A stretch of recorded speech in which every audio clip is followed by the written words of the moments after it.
आजार म्हटलं की फक्त हॉस्पिटल आणि मेंटल इलनेस म्हटलं की फक्त येरोडा मेंटल हॉस्पिटल एवढंच लोकांना माहिती होतं. औषधांच्या जोडीने जेव्हा ह्या मनोसामाजिक उपचार पद्धतीची जोड त्याला मिळेल तेव्हा रिझल्ट नक्की चांगले दिसतील. स्किझोफ्रेनिया आहे, बायपोलर मूड डिसऑर्डर आहे, डिप्रेशन आहे, ओसीडी आहे, हे सगळे मानसिक आजारांवर आपण काम करतो. त्याच्या जोडीने ड्रग इंड्यूस सायकोसिस म्हणजे व्यसनामुळे होणारे जे मानसिक आजार आहेत त्या ह्याच्यावर माझा फोकस जास्ती आहे. सोशल मीडिया अडिक्शन किंवा स्क्रीन अडिक्शन किंवा गेमिंग अडिक्शन ह्या बाबतीत खूप बोलतो. कारण मी अशीही मुलं बघितली आहेत जी जवळजवळ 22-22 तास स्क्रीनवर असतात. झोप नाही, खाणं नाही, इतर कुठल्या ऍक्टिव्हिटीज नाहीत. अशा प्रकारच्या मुलांना इथे ऍडमिट करून आम्ही ट्रीटमेंट पण दिलेली आहे.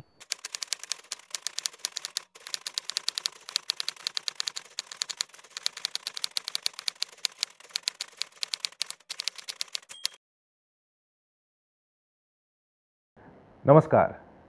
बोलत राहूयाच्या आजच्या भागात तुम्हा सगळ्यांचं मनपूर्वक स्वागत. आजचा एपिसोड सुरू करायच्या आधी मला ना मंगेश पाडगावकरांच्या 4 ओळी आठवतात. म्हणजे एका कवितेतल्या 4 ओळी आठवतात.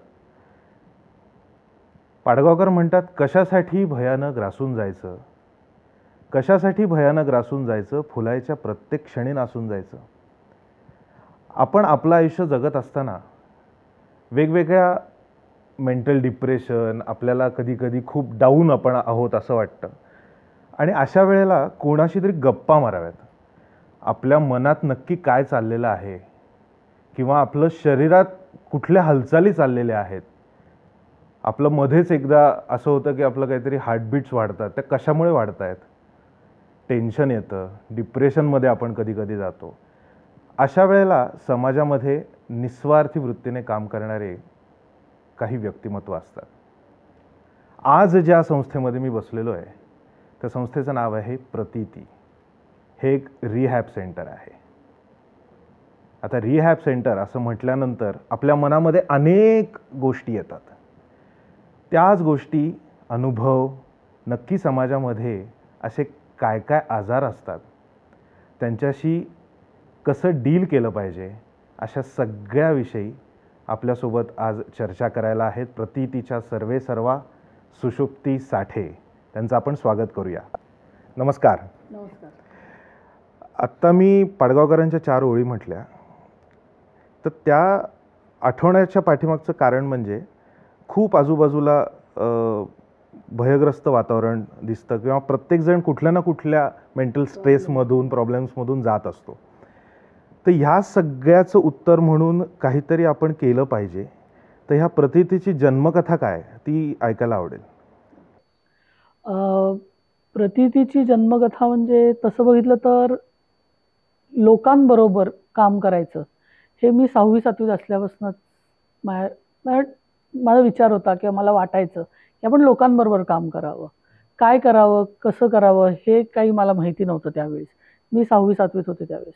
मग सुरुवात अशी झाली की माझ्या काही टीचर्स होत्या, तर त्यांनी मला सोफोस सारख्या जे अडॉप्शन सेंटर आहे तिथे जा म्हणून सांगितलं. तर मी अनेक वर्ष तिथे काम करत होते. किंवा माझ्या काकूबरोबरच मी अंधशाळेत काम करायला लागले. मग त्याच्या जोडीने स्ट्रीट चिल्ड्रन बरोबर काम करायला लागले. आणि मग असं लक्षात यायला लागलं की ह्याच्यातलं आपण प्रोफेशनल ट्रेनिंग घेतलं पाहिजे. ह्या विषयातली की जो सोशल वर्क जे मला आवडतं आहे, तर त्याचं प्रोफेशनल सोशल वर्ककडे आपण वळून आपण ह्याच्यातलं ट्रेनिंग घेतलं पाहिजे. म्हणून मग मी मास्टर्स केलं कर्वे इन्स्टिट्यूटमधनं सायकॅट्रिक सोशल वर्क आणि medical and psychiatric social work, family and child welfare असे वेगवेगळे तिथे स्पेशलायझेशन्स होते. त्यावेळेस मग मी family and child welfare social work हे स्पेशलायझेशन निवडलं. मास्टर्स केलं. ते करता करता माझ्या प्लेसमेंट्स होत होत्या वेगवेगळ्या ठिकाणी. आणि मग असं लक्षात आलं की आपल्याला मेंटल हेल्थमध्ये पण करायला एक तर काम खूप कमी झालेलं आहे ह्या विषयात आणि ह्याची गरज खूप आहे. त्यामुळे मग मी पुढे माझं एमफिल केलं निम्हान्समधनं सायकॅट्रिक सोशल वर्कमधनं. आणि मग ते झाल्यानंतर 99 साली ही संस्था सुरू झाली. चैतन्य मेंटल हेल्थ केअर सेंटर आणि प्रतीती असे 2 यांनी मी ती सुरुवात केली. आणि आज आय एम व्हेरी हॅपी की आज माझं 25वं वर्ष आहे आणि खूप आनंदाने किंवा खूप अजूनही म्हणजे म्हणतात ना की मानसिक आजाराकडे बघण्याचा दृष्टिकोन लोकांचा असा आहे की खूप भीतीदायक असतं हे सगळं किंवा खूप नेगेटिव्हिटी या आजाराशी जोडलेली आहे. तर असं अजिबात नाही आहे. 25 वर्ष मी अतिशय आनंदाने हे काम करते. मे बी हे माझं पॅशन आहे म्हणून मला ते जास्ती आवडतंय. पण समाजाचा, लोकांचा ह्याच्याकडे बघण्याचा दृष्टिकोनही बदलला गेला पाहिजे. मानसिक आजाराकडनं मानसिक आरोग्याकडे आपण वळलं पाहिजे असं मला कायम वाटतं. पॉझिटिव्ह मेंटल हेल्थकडे जास्ती वळलं पाहिजे आपण सगळ्यांनी. आणि ही आत्ताची गरजही आहे. पोस्ट कोविड तर ह्याची तीव्रता अजून जाणवते, कारण त्यावेळेस खूप लोकांचे जॉब्स गेले किंवा डेथ्स झाल्या. म्हणजे यंग एजमधले लोक खूप गेली सेकंड वेव्हमध्ये स्पेसिफिकली. त्यामुळे त्याच्यानंतर असं लक्षात आलं की मेंटल हेल्थ इश्यूज खूप वाढत गेलेत समाजात. आधी होतेच, त्याचं प्रमाण थोडंफार वाढलंय. बेसिकली अँझायटी, डिप्रेशन, फोबिया ह्यासारखे आजार खूप दिसायला लागले. तर त्याच्यावर काम करणं आणि त्याच्या रिलेटेड काम करणं खूप गरजेचं आहे असंही खूप जाणवायला लागलं. किंवा असंही वाटलं की हे शाळा पातळीवर आपण हे काम सुरू केलं पाहिजे, की 10वीतली 9वीतली मुलं, त्यांना पण अभ्यासाचा स्ट्रेस आहे किंवा ते ऑनलाईन स्कूलिंग होतं त्याचा स्ट्रेस होता. त्याच्यानंतर मग ते मेनस्ट्रीम आपलं रेग्युलर स्कूलिंग पॅटर्नला आलेत. सो प्रत्येक वयोगटाने वेगवेगळ्या प्रकारचे चॅलेंजेस फेस केलेत. So I think mental health cannot be ignored and should not be ignored. बरोबर. आत्ता म्हणता म्हणता तुम्ही म्हणालात की पोस्ट कोविड नंतर बऱ्याच गोष्टी यंग एजमध्ये जाणवायला लागल्या. पण मुळामध्ये ना आपल्याला काहीतरी आजार आहे किंवा आपण कुठल्या तरी या मेंटल डिप्रेशनचे बळी ठरतोय किंवा आपण त्या सगळ्या घाटातनं गाडी काढतोय. पण तो ॲक्सेप्टन्स ज्याला आपण म्हणतो की इथे हा उमरा आतमध्ये येण्याच्या आधीचा जो प्रवास असतो त्या पेशंटचा, तर तो कसा असतो? म्हणजे तो ॲक्सेप्टन्सचा रेशो किती आहे की बाबा नाही, मला हो मी आहे आजारी आहे किंवा मला आत्ता कोणाची तरी गरज आहे, आणि तो सोशल ॲक्सेप्टन्स हा पेशंट म्हणून असा तो रेशो किती आहे? नाही, म्हणजे तसं बघितलं तर खूप पॉझिटिव्ह चेंजेस झालेले आहेत मेंटल हेल्थ सिनारिओमध्ये किंवा मेंटल इलनेसकडे, लोकांच्या किंवा मानसिक आजारांकडे बघण्याच्या दृष्टिकोनात 99 साल आणि 2023 साल खूप फरक आहे आणि खूप चांगला फरक आहे असं मला वाटतं. कारण 99 साली जेव्हा मी सुरू केलं ना, तेव्हा लोकांना वाटत होते की ही स्वतःच वेडी आहे बहुतेक, कारण असे एखाद्या घरात रेसिडेंट्सना ठेवून कोणी ट्रीटमेंट करू शकत नाही. कारण आजार म्हटलं की फक्त हॉस्पिटल आणि मेंटल इलनेस म्हटलं की फक्त येरोडा मेंटल हॉस्पिटल एवढंच लोकांना माहिती होतं.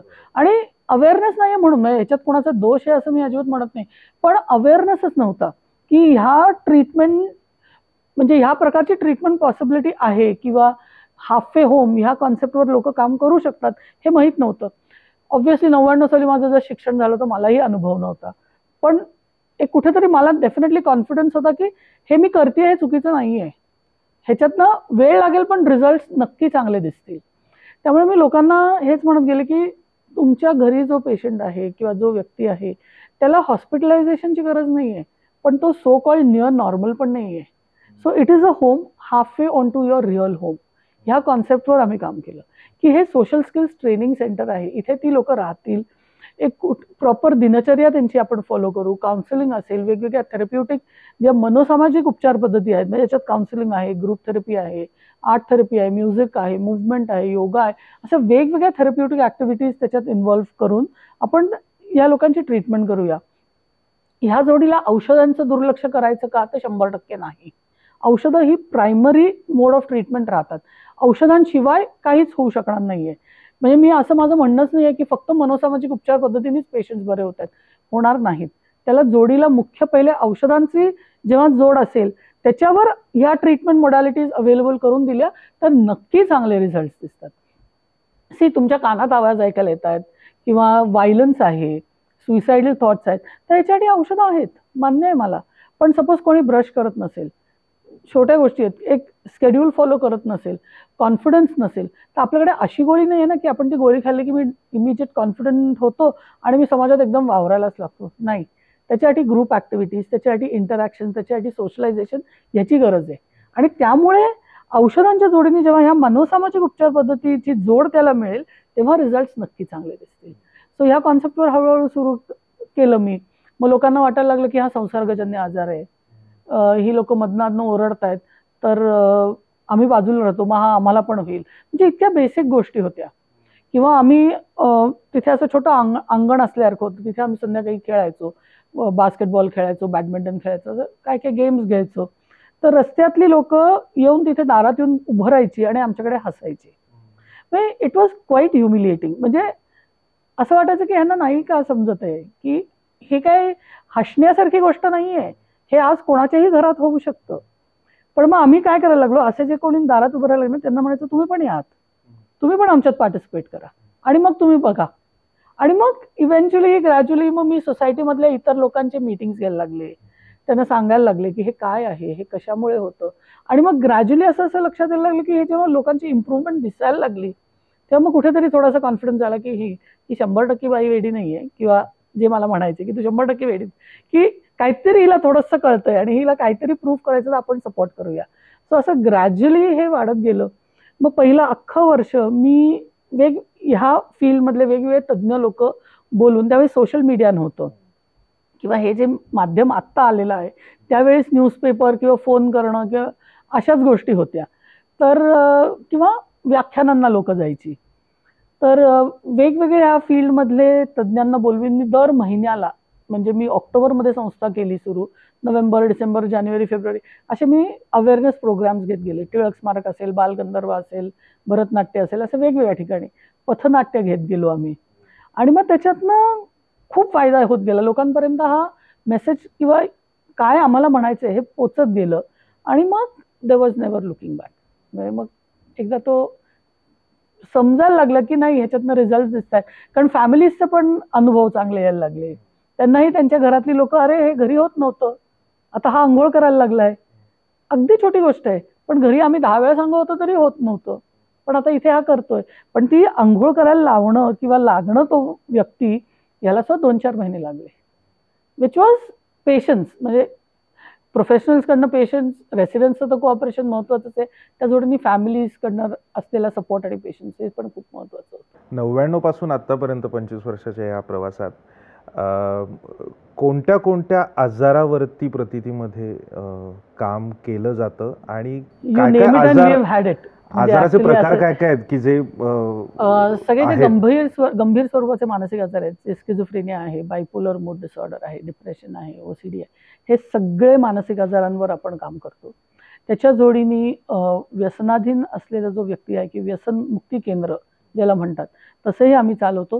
पण माझा फोकस जास्ती असा आहे की ड्रग इंड्यूस सायकोसिस, म्हणजे व्यसनामुळे होणारे जे मानसिक आजार आहेत त्या ह्याच्यावर माझा फोकस जास्ती आहे.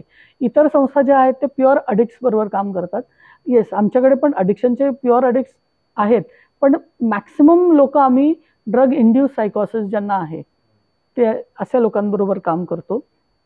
दुसरा एक खूप महत्त्वाचा एज ग्रुप आहे तो जेरियाट्रिक एज ग्रुप, म्हणजे वयोमानाने होणारे जे मानसिक आजार आहेत किंवा डिमेन्शिया आहे, अल्झायमर्स आहेत किंवा पार्किन्सन्स आहे किंवा स्ट्रोक, पोस्ट स्ट्रोक रिहॅब ज्यांना लागतं, अशा लोकांबरोबरही आम्ही काम करतो.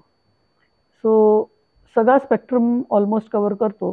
लहान मुलांचं रेसिडेन्शियल मी करत नाही, कारण एक तर तशी जागा नाही आहे आत्ता माझ्याकडे, आणि OPDवर लहान मुलं येतात माझ्याकडे. सो 18 ते एल्डेस्ट आमच्याकडे 93-94 वर्षाचे आजोबा होते.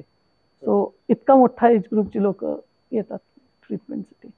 या आजारांमध्ये इमर्जन्सी नावाची गोष्ट असते का, आणि ती काय असते? इमर्जन्सी म्हणजे एखाद्या वेळेस सुइसायडल टेंडन्सी जर एखादं असेल, कोणी अटेम्प्ट करण्याचा प्रयत्न केला तर that can be a psychiatric emergency. अचानक फ्लॉरेड सायकॉटिक ब्रेकडाऊन होऊ शकतो, पेशंट एकदम व्हायलंट होऊ शकतो, स्वतःला किंवा दुसऱ्याला इजा पोचवू शकतो, असं गोष्टी होऊ शकतात. मेडिसिनची एखाद्या वेळेस कुठली अलर्जी होऊ शकते, त्यांनी होणारे जे साईड इफेक्ट्स आहेत that can lead to a medical emergency. So अशा प्रकारचे वेगवेगळे इमर्जन्सीज येतात. त्या आपण इमर्जन्सीला आपण इथे कसं टॅकल करतो किंवा त्याची प्रोसेस? इमर्जन्सीला टॅकल म्हणजे हे पुनर्वसन केंद्र आहे. सो आम्ही जेव्हा पेशंट किंवा त्यांची फॅमिली येते आपल्याकडे, कुटुंब जेव्हा जागा बघायला येतो, तेव्हा पहिलं हे खूप क्लिअर अंडरस्टँडिंग देतो की हे हॉस्पिटल नाही आहे. हॉस्पिटलमध्ये ICU किंवा ऑपरेशन थिएटर किंवा इतर गोष्टी सगळ्या असतात. हे पूर्णपणे पुनर्वसन केंद्र आहे. सो बेसिक तुमचं नर्सिंग केअर आम्ही इथे देऊ शकतो, पण in case of any medical emergency जवळचं जे हॉस्पिटल आहे तिथे आम्ही पेशंट शिफ्ट करतो. म्हणजे सपोज कोणाला कार्डियक अरेस्ट आला, कोणाला स्ट्रोक आला, कोणाला पडून काही इंजुरी झाली, असं होऊ शकतं. म्हणजे आपण कुठेही शकतो, असं काही हे नाही आहे. तर त्यावेळेस आम्ही त्यांना जवळच्या हॉस्पिटलमध्ये शिफ्ट करतो. So that is the way we handle. पण बेसिक डायबिटिक मॅनेजमेंट असेल किंवा ब्लड प्रेशरच्या गोळ्या देणं, औषधांचं मॉनिटरिंग तर इथेच केलं जातं. मेडिकल इमर्जन्सीज डेफिनेटली बाहेर हॉस्पिटलचा सपोर्ट घेऊनच आम्ही मॅनेज करतो. 99 आणि 2023 ह्याच्यामध्ये एक मोठा ड्रास्टिक फरक असा आहे की 99मध्ये जे प्रॉब्लेम्स होते आणि 2023मध्ये असणारे प्रॉब्लेम्स ह्याच्यामध्ये फार मोठा बदल. मगाशी तुम्ही बोलता बोलता म्हणाल की त्यावेळेला सोशल मीडिया नव्हता आणि आता सोशल मीडिया आहे. तर आपल्या या सगळ्या मेंटल आणि आत्ताच्या सुरू असणाऱ्या प्रॉब्लेम्समध्ये तंत्रज्ञानाने आपण पुढे नक्कीच गेलो, त्याचे फायदे पण आहेतच, पण ॲट द सेम टाईम त्याचे तोटेसुद्धा काही समजून सांगण्याची गरज असते आणि त्याचा अवेअरनेस क्रिएट करण्याची गरज असते. तर तो तुम्ही कसा करता आणि त्याचा परिणाम खरंच किती होतोय? जसं मी म्हटलं ना की आम्ही शाळा पातळीवर किंवा कॉलेज लेवलला पण आता काम करायला सुरुवात केली. सो त्या वयाच्या मुलांना पण अँझायटी, फोबिया, डिप्रेशन ह्या काही म्हणजे प्रमाण खूप नाही पण आहे काही प्रमाणात. तर त्याच्याबरोबरीने सोशल मीडिया अडिक्शन किंवा स्क्रीन अडिक्शन किंवा गेमिंग अडिक्शन ह्या बाबतीत एक खूप बोलतो. कारण मी अशीही मुलं बघितली आहेत जी जवळजवळ 22-22 तास स्क्रीनवर असतात.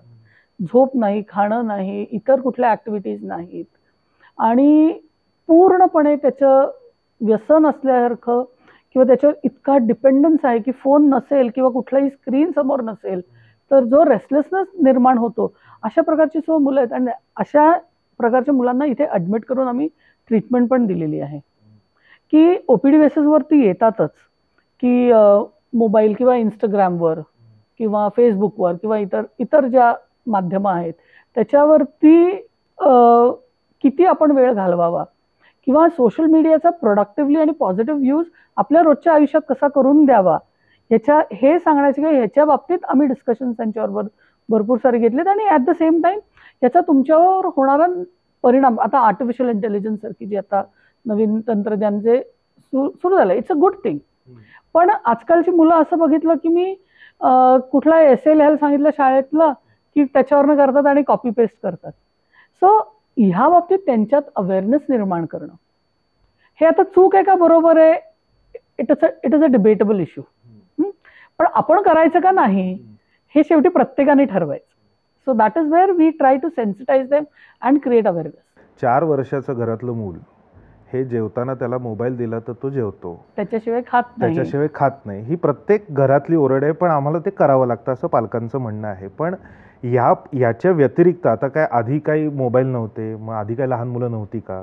ते वेगवेगळ्या गोष्टींमध्ये गुंतायचेच की किंवा ते स्वतःला मोल्ड करायचेच की. पण आता म्हणजे असं आहे की हे असेल तरच, किंवा बऱ्याच वेळेला असं चित्र पाहायला मिळतं कुठल्याही हॉटेलमध्ये किंवा रेस्टॉरंटमध्ये गेल्यानंतर आई वडील दोघंच गप्पा मारतात आणि मुलगा कुठेतरी गेम्स खेळत बसलेला असतो. तर ह्याच्यामध्ये आई वडिलांनी काय केलं पाहिजे, म्हणजे की ह्याचं प्रमाण कसं कमी करायचं त्याला समजून घेऊन काय वाटतं? म्हणजे आई वडिलांचा पर्स्पेक्टिव्ह बघितला ना तर एक सिंगल चाइल्ड हे आजकाल खूप कॉमन आहे किंवा आई वडील दोघंही वर्किंग आहेत, आजी आजोबा घरात नाही आहेत, तर मग दुसरं आता काय करायचं. पण कुठेतरी आई वडिलांनी टाईम मॅनेजमेंट किंवा ह्या गोष्टी करून त्या मुलाला स्क्रीन बघावं. मी असं म्हणत नाही आहे की त्यांनी बघूच नाही आहे, हां, पण there has to be some time frame की तुला काय 10 मिनटं 15 मिनटं वॉटेवर हे तुला मिळणार आहे. जेवताना अलाउड नाही आहे किंवा नाही बघायचं आहे. कारण कसं आहे ना की जेवताना जी डिस्कशन्स फॅमिली डिस्कशन्स व्हायला पाहिजे त्याच्यातनं फॅमिली बॉन्डिंग किंवा इंटरॅक्शन्स किंवा जे डायनॅमिक्स इम्प्रूव्ह होऊ शकतात ते खूप महत्त्वाचे असतात किंवा तुमचा कनेक्ट तुमच्या मुलाबरोबर होतो ते या छोट्या छोट्या डायनिंग टेबलवरच्या डिस्कशन्सवरनं खूप वेळा होऊ शकतो. सो ती अपॉर्च्युनिटी आई वडिलांनी मिस करू नये असं मला खूप वाटतं. आणि दुसरं कसं आहे की तो स्क्रीन देण्यापेक्षा पेन्सिल पेपर देऊन ड्रॉइंग कर किंवा असं कुठलीही ॲक्टिव्हिटी की जिगजॉ पझल दिलं आहे किंवा अशी ॲक्टिव्हिटी द्यावी की जेणेकरून प्रोडक्टिव्हली तो मुलगा काय मिळेल एंगेज राहील. At the same time screen पण कमी होईल. पूर्वी आता आमच्या वेळेस बघितलं तर स्क्रीन अवेलेबलच नव्हते. मे बी अवेलेबल असते तर आम्ही सुद्धा वापरले असते. त्यामुळे ह्या जनरेशनला ब्लेम करणं किंवा ही मुलं अशीच आहेत स्क्रीनच सारखे वापरतात हे म्हणून उपयोग नाही असं मला कायम वाटतं. We need to understand it from their perspective also. त्यांना ते अवेलेबल आहे म्हणून ते वापरत आहेत. आपल्या वेळेस नव्हतं म्हणून आपण वापरलेलं नाहीये.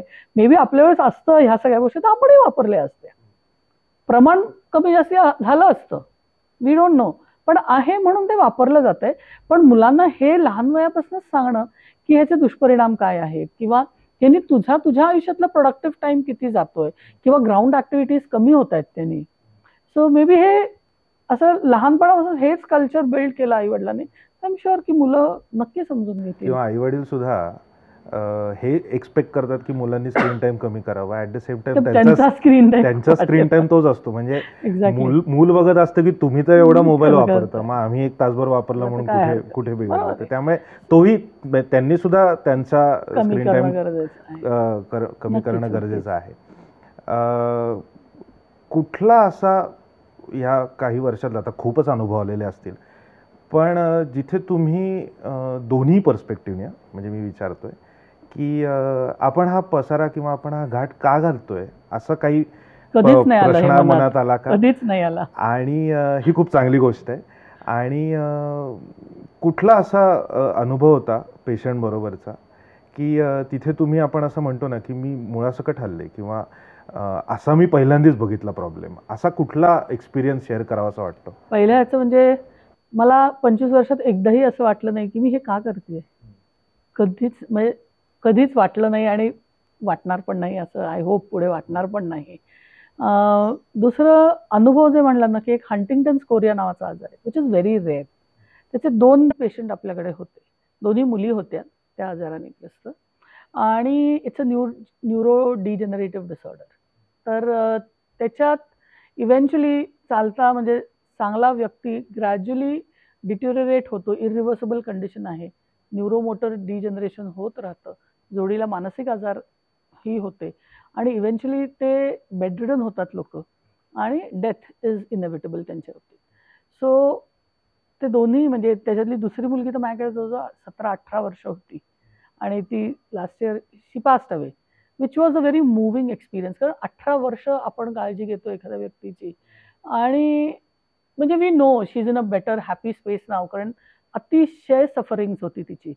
पण दॅट ॲक्च्युली मूव्ड मी की this is the reality in life actually, की म्हणजे she was a model, she was a Femina cover girl, किंवा she came from a very, काय म्हणतात, अशा झगझगत्या दुनियेतनं ती आलेली होती, and then she was diagnosed with this. आणि ती आपल्याकडे आली, इनिशियली खूप हिकअप्स होते, खूप ॲडजस्टमेंट इश्यूज झाले तिच्या बाबतीत, की नाही मला राहायचं आहे, मी चालली आहे परत, किंवा हे सगळं. पण कुठेतरी तिलाही माहिती होतं की आपल्याला हा आता आजार झाला आहे, आणि तिच्या वडिलांना होता. हा फक्त जेनेटिक आहे, असं कोणालाही होत नाही हा आजार. त्यामुळे शी न्यू की तिच्या वडिलांना तो झालेला होता. त्यांचं काय, gradual deterioration is the only thing, म्हणजे आपण ते डिट्युरेशन अरेस्ट करू शकतो पण थांबवू शकत नाही. सो कुठेतरी एक हे पण आहे की ती 18 वर्ष इथे राहिली, तिची काळजी आपल्या स्टाफनी, होम नर्सेसनी, काउन्सिलर्सनी सगळ्यांनी घेतली, पण शेवटी तिचे काही वर्षभर खूपच परिस्थिती खूप वाईट होती. शी वॉज, म्हणजे फक्त स्किन अँड बोन्स राहतात ना, तसं म्हणतात, तशी तिची अवस्था झाली होती. And she passed away at the centre itself. Family खूप सपोर्टिव्ह होती, कारण ते रोजचं बघत होते की, and they were also like की आज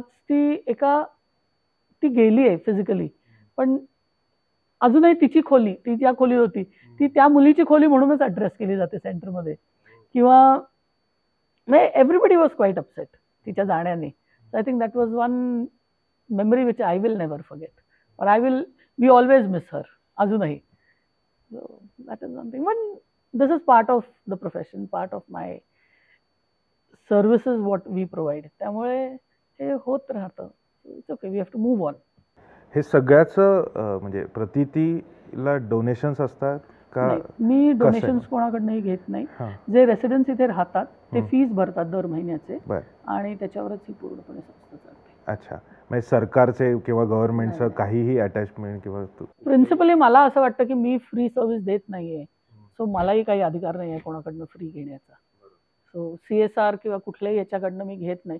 मी आता रिसेंटली आमचं रिलायन्स बरोबर कोलॅबरेशन झालं, रिलायन्स रिटेल बरोबर, आणि म्हणजे अमेझिंग एक्सपिरियन्स आहे आमचा. रिलायन्स किंवा त्यांच्या टीमने आम्हाला इतकं सपोर्ट केलंय. म्हणजे त्यांचे पण CSR थ्रू मला ॲक्च्युली विचारलं होतं, आम्ही तुम्हाला फंड्स देतो. पण म्हटलं मला असं नको आहे. आमची लोकं काम करू शकतात, तर आम्हाला काम द्या. Let them earn a very respectful living. So त्यांनी आम्हाला 5 लाख पणत्यांची ऑर्डर दिली होती आता दिवाळीची, किंवा कोस्टर्स किंवा ट्रेस किंवा अशा गोष्टी बनवण्याचं त्यांनी आम्हाला ऑर्डर दिली होती, की त्या त्यांच्या वेगवेगळ्या दुकानात ते विकायला ठेवतात. आणि एक किऑस्क आम्ही सुरू केलंय औंधला, जे रिलायन्स स्टोअर आहे, रिलायन्स स्मार्ट. तिथे मग आपली लोकं तिथे जातात, तिथे काम करतात. आता एक 10-12 लोकं तिथे रेग्युलरली काम करतायत. आणि ह्या कामाने जे तेव्हा ते बिझी राहत आहेत ना, एंगेज्ड आहेत, तर त्यांचं डिस्टर्बन्सेसचं प्रमाणही खूप कमी झालंय. So we will be ever thankful to Reliance, की कारण रिलायन्सने आम्हाला खूप मोठं मार्केट ओपन करून दिलं, असं पण मी म्हणेन, की आपल्या लोकांसाठी एक अवेअरनेस क्रिएट करायला, सेन्सिटायझेशन लोकांमध्ये निर्माण करणं. आणि तिसरं, पीपल विथ सायकॅट्रिक डिसऑर्डर्स, ह्या लोकां पण काम करू शकतात, ते पण कमवू शकतात. म्हणजे आता आमच्या 2 मुली बुटीक करायचा विचार करतायत. जी मुलगी स्वतःच्या पायावर उभं राहील का नाही इथपासून जी शंका होती, आज ती मुलगी म्हणते की मी बुटीक सुरू करीन माझं. आणि हा बूस्ट, येस, तिथे राहून ट्रीटमेंट घेऊन इथले काउन्सिलर्स, डॉक्टर्स ज्यांनी काम केलं तिच्याबरोबर त्याचा आहे. पण खूप मोठा वाटा हा रिलायन्सनी पण दिलेला आहे, कारण तिला खूप मोठं मार्केट, कारण आमची कपॅसिटी खूप कमी आहे. मी किती लोकांना ओळखते मी तेवढ्यांना सांगू शकते. पण हे जे मोठं मार्केट रिलायन्सने आमच्यासाठी उभं केलं आहे किंवा आम्हाला त्याचे दारं उघडी केली आहेत. So I think we are very thankful to them, की हे इंटेन्शन खूप चांगलं आहे त्यांच्याकडनं पण, की हा सोशल कॉज आहे आणि we will support this cause. हे असणारे म्हणजे आत्ता किती आहेत पेशंट? 120. 120. त्याच्यामधला मेल फिमेलचा रेशो काय आहे? ऑलमोस्ट 50%. ऑलमोस्ट 50%. ओके. आणि यांचा इथे आल्यानंतरचा दिनक्रम काय असतो, म्हणजे साधारण? सकाळी 6:45 वाजता उठवतो. मग चहा कॉफी सकाळी त्यांचं जे असतं, त्याच्यानंतर त्यांचा मॉर्निंग एक्सरसाइज असतो. 8:30ला ब्रेकफास्ट असतो. मग 10 ते 11, 11 ते 12, 11:15 ते 12:15 2 ग्रुप्स असतात, थेरप्युटिक ग्रुप्स असतात. 12:30ला लंच ब्रेक असतो. मग रेक्रिएशनल ॲक्टिव्हिटीज असतात 3:30 ते 4:30. आणि मग परत चहाचा ब्रेक असतो. मग संध्याकाळी ते त्यांना त्यांच्या प्रत्येकाच्या आजारानुसार, त्यांच्या ट्रीटमेंटनुसार त्यांना काही ॲक्टिव्हिटीज इंडिव्हिज्युअली करायला दिलेल्या असतात, की काही वाचन असतं, काही इंटरॅक्शन्स असतात, काही त्यांना आम्ही लिहायला सांगतो. किंवा आता सध्या त्यांच्याकडे ते खूप बिझी आहेत सगळे, की क्रोशे, निटिंग किंवा विणकाम, भरतकाम ह्या सगळ्या गोष्टी असतात. कोस्टर्स ते सगळे हँडमेड, हँड पेंटेड कोस्टर्स आहेत, त्यामुळे ते काम असतं. सो असं प्रत्येकाला वेगवेगळी कामं दिलेली आहेत, त्या जोडीला ते त्यांचं काम करतात. परत 7:30ला एक कॉमन प्रेयर असते. कुठल्याही धर्माशी रिलेटेड किंवा असं देव असं काही नाही आहे. इट्स अ कॉमन, की सगळ्यांनी सुखी राहावं, सगळ्यांनी उत्तम आरोग्य मिळावं, ह्या बेसिसवरती ह्या प्रेयर्स असतात. त्याच्यानंतर डिनर आहे. आणि मग परत ते TV बघतात किंवा कॅरम खेळतात किंवा काही त्यांच्या इंटरॅक्शन्स असतात. 10 वाजता लाईट्स ऑफ.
प्रतिती हे माझं रिहॅब सेंटर नसून हे माझं दुसरं घर आहे. आणि इथे मी ज्यावेळेला आले त्यावेळेला माझी परिस्थिती अतिशय वाईट होती. सगळ्यांकडनं नकार ऐकून इथे आलेले आणि त्या परिस्थितीत मला फक्त 2 व्यक्तींनी एक्सेप्ट केलं, 2 व्यक्तींनी स्वीकारलं आणि त्या म्हणजे माझी सुषुप्ती मॅम आणि माझे डॅड. यांच्या व्यतिरिक्त मला कोणी एक्सेप्ट करायला तयार नव्हतं. वेगवेगळ्या थेरपीज, वेगवेगळ्या ॲक्टिव्हिटीज म्हणजे आर्ट थेरपी, ग्रुप थेरपी, त्याच्यानंतर योगा थेरपी, डान्स थेरपी, ह्या वेगवेगळ्या ज्या थेरपीज इथे घेतल्या जातात त्याच्यात सामील व्हायला लागली. त्यानंतर काउन्सिलिंग सेशन अटेंड केलं आणि जसं म्हणतात ना, सुषुप्ती मॅम आहेतच, पण जसं पेराल तसं उगवेल, तर त्याच्यामुळे त्यांची टीमही तशीच आहे आणि ह्याचा मला खूप उपयोग झाला माझ्या आयुष्यात. आणि एक दिवस असा आला आयुष्यात, ग्रॅज्युअली एक दिवस असा आला की जिथे मला सुषुप्ती मॅमने सांगितलं की नाही, तू आजपासून इथे अकाउंटंट म्हणून अकाउंट्स डिपार्टमेंटमध्ये काम करायचं. आणि तो दिवस माझ्यासाठी अगदी सोनियाचा क्षण होता, माझ्यासाठी प्राऊडी मुवमेंट होता तो. मी प्रतितीमध्ये 2019 ॲडमिट झालेली आहे due to my IQ and due to my relationship. माझा प्रॉब्लेम होता, खूप लोक मला मॅन्युप्युलेट करायचे, तर त्यांचा फ्लोमध्ये मी जायची. आणि मग मॅडमनी मला कॉन्फिडन्स दिला की कुठे रॉंग आहे, कुठे राईट आहे. त्याच्यानंतर I have started earning, I have got confidence आणि right now I am happy with Pratiti staying here and I thank to Sushupti ma'am and all the counsellors to support me the way I am. Thank you so much. या सगळ्या म्हणजे आपण social media, technology या सगळ्याबरोबर आता आपल्याला deal करायचं आहे.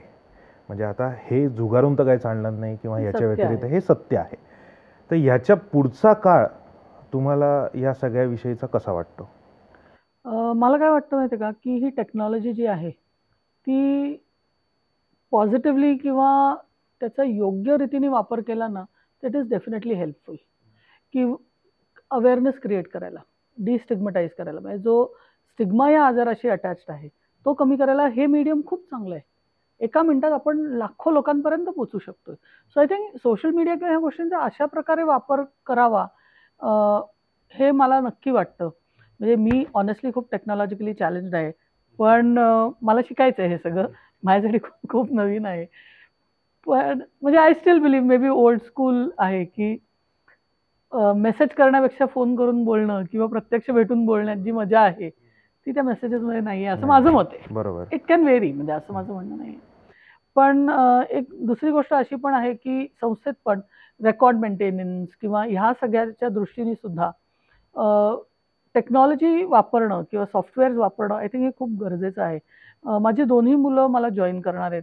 माझ्या मोठ्या मुलाचं मास्टर्स झालं आहे हेल्थ केअर मॅनेजमेंटमध्ये, तो फेब्रुवारीपासून येणार आहे. अजून धाकटा शिकतोय, पण तो विकेंड्सला किंवा सुट्टी असेल तेव्हा तो येतो.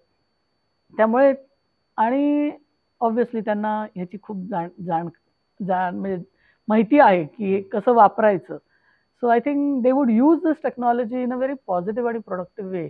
हे आज तुमचा धाकटा मुलगा आहे इथे आपल्यासोबत, आर्य.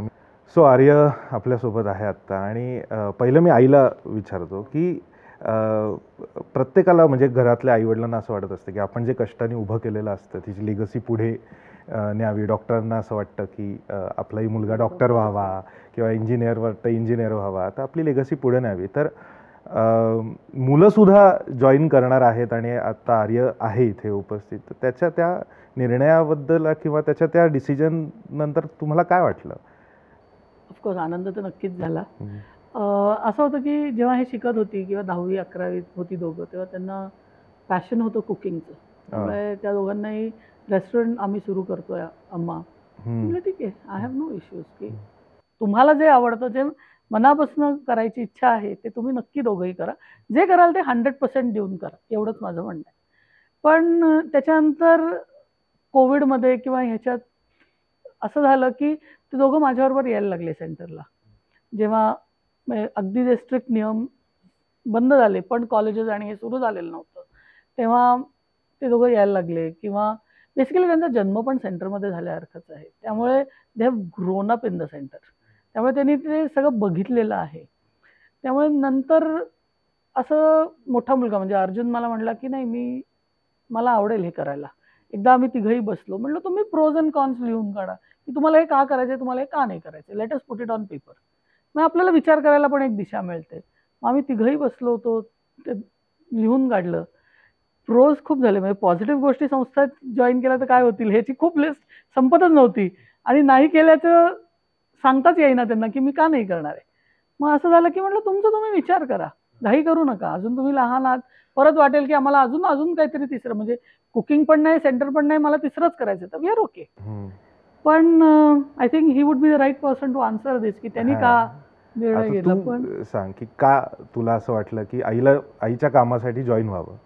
नाही म्हणजे बेसिकली मी छोट्यापणीपासून मी इकडेच येतोय, म्हणून म्हणजे इकडचे जे नर्सेस आहेत, काउन्सिलर्स आहेत, सगळे जे आहेत ते मी त्यांच्याबरोबर असं म्हणजे मोठा झालोय. म्हणजे मला ते म्हणजे असं हे माझी अशी कम्फर्ट जागा आहे. म्हणजे इकडे येऊन असं चांगलं वाटतं. मग मी छोट्यापणीपासून हे बघत आलोय, म्हणून मला असं माझा व्ह्यू ऑन मेंटल हेल्थ पण दुसऱ्या मुलांना थोडासा वेगळा आहे. की म्हणजे आईचं एक अगदी चांगलं उदाहरण आहे की जर का एखादा हात फ्रॅक्चर झाला तर तुम्ही म्हणत नाही की ह्याला बाहेर ठेवा, हॉस्पिटलमधनं काढा, म्हणजे असं दूर ठेवा, असं नसतं. तर मग मेंटल जर का मेंटल हेल्थ प्रॉब्लेम असला कोणाला तरी, तर मग त्याला पण असं सेपरेट नाही करायला पाहिजे. ते मला अगदी असं म्हणजे चांगलं वाटतं की हो बरोबर आहे. आणि मग मी त्याच्याबरोबर असं ग्रोअप झालो. आणि म्हणजे माझा मोठा भाऊ पण म्हणजे जो आहे तो पण आता हेच करणार आहे, म्हणून असं ते असं एक फॅमिली सारखं ते करायला पण असं चांगलं वाटतं. नाही, इथे सुद्धा आल्या तर त्याला, कारण तू म्हणाला तसं की मी इथेच वाढल्यासारखं मला फिलिंग असल्यामुळे ते हे पण फॅमिलीच आहे, घरच आहे, लार्जर फॅमिली, मोठे फॅमिली. तुझ्या फ्रेंड सर्कलमध्ये तुझ्या फ्रेंड्स तुझ्या डिसिजन वरती काय म्हणणं असतं? किंवा माझे फ्रेंड्स पण म्हणजे पहिले असं त्यांना म्हणजे हा हॉस्पिटलला जातो असं त्यांना फर्स्ट होतं की हॉस्पिटलला जातो. मग त्याच्यानंतर माझा एक मित्र इकडे इंटर्नशिपला आलेला, पण त्यांनी 1 महिना केला आणि मग त्याला कळलं की अरे हो हे वेगळं आहे, हे हॉस्पिटल नाही, हे असं पण असतं. तर मग जेव्हा त्याला पण ते कळलं तर मग ते असं फुल ग्रुप आमच्या फ्रेंड्सच्या सर्कलला पण असं जरा अजून ते सायको एज्युकेशन मिळालं की म्हणजे त्याच्यावर पण वेगवेगळे टाईपचे आजार असतात आणि त्याला वेगवेगळ्या टाईप्सनी आपण सोडवू शकतो. आणि असं ते चांगलं होतं. बेसिकली यांची चॅलेंजेस त्यावेळेची वेगळी होती, आताची येणारी चॅलेंजेस वेगळी आहेत. आणि हे सगळं टेक्नॉलॉजी बरोबर आपल्याला कॅरी करून पुढे जायचं आहे. आणि तुम्ही जेव्हा इन फ्युचर एक पूर्णपणे ह्याच्यावरती काम करणार आहात तेव्हाचे चॅलेंजेस वेगळे असणार आहेत. आणि आय एम शुअर की तुम्हाला असं बाळकडू मिळालेलं आहे की तुम्ही अक्षरशः ते मन लावून काम करणार, कारण ते तुम्ही ॲज अ फॅमिली म्हणूनच ते करताय. आणि हे खूप मोठी गोष्ट आहे. एकूणच एक यूथवरती एक वेगळा शिक्का मारला जातो समाजाकडनं की हे भरकटलेले आहेत किंवा हे आहेत. तर अशी काही उत्तरं असतात की जी भरकटलेली नसतात, उलट ती जागेवर आणतात प्रत्येक गोष्टीला. आणि एक आई म्हणून तर नक्कीच आईला त्या गोष्टीचा दोन्ही मुलांकडनं सार्थ अभिमान असणारच आहे. हे खूप मोठं काम आहे आणि हे तुमच्या व्यक्तिमत्वातनं दिसतं, हे तुमच्या हावभावातनं दिसतं आणि डाऊन टू अर्थ असणं. कारण ज्या वेळेला सामाजिक काम करताना फोटोसाठी सामाजिक काम करणारे अनेक जण असतात, पण फोटोच्या मागे उभं राहून एक बॅकस्टेज आर्टिस्ट ज्याला आपण म्हणतो, हे सगळे तुम्ही कलाकार मंडळीच आहात. आणि ही खूप खूप मोठं काम करतं आहे. आणि पुढच्याही कामासाठी तुम्हालाही शुभेच्छा. तुम्ही आत्ता करताय त्यालाही शुभेच्छा आणि सलाम आहे या सगळ्या कार्याला. तर आजच्या भागात तुम्ही छान वेळ देऊन आम्हालाही इथे आमंत्रित केलं आणि खूप मजा आली गप्पा मारायला. तर आमच्याकडनं एक छोटीशी भेट आहे, परिपूर्ण पुणे यांच्याकडून ही भेट आहे. गोमय प्रॉडक्ट्स आहेत आणि त्याच्यामध्ये धूप आणि अशा सगळ्या गोष्टी आहेत. तर त्याचा तुम्ही छान स्वीकार करा. खूप बरं वाटलं आज गप्पा मारून. आणि रसिको, शेवटी समाजामध्ये अशी निस्वार्थी वृत्तीने काम करणारी माणसं असतात आणि ती माणसंच समाजामध्ये एक वेगळा बदल घडवून आणतात. आणि त्याचं मूर्तिमंत उदाहरण आज आपण आपल्या ह्या एपिसोडमध्ये बघितलेलं आहे. तर आजच्या गप्पा खूप छान रंगलेल्या आहेत आणि खरं तर अजून बऱ्याच गोष्टी जाणून घ्यायच्या आहेत. पण पुन्हा कधीतरी आपण ह्या विषयावर गप्पा मारायला भेटूयात. तोपर्यंत नमस्कार.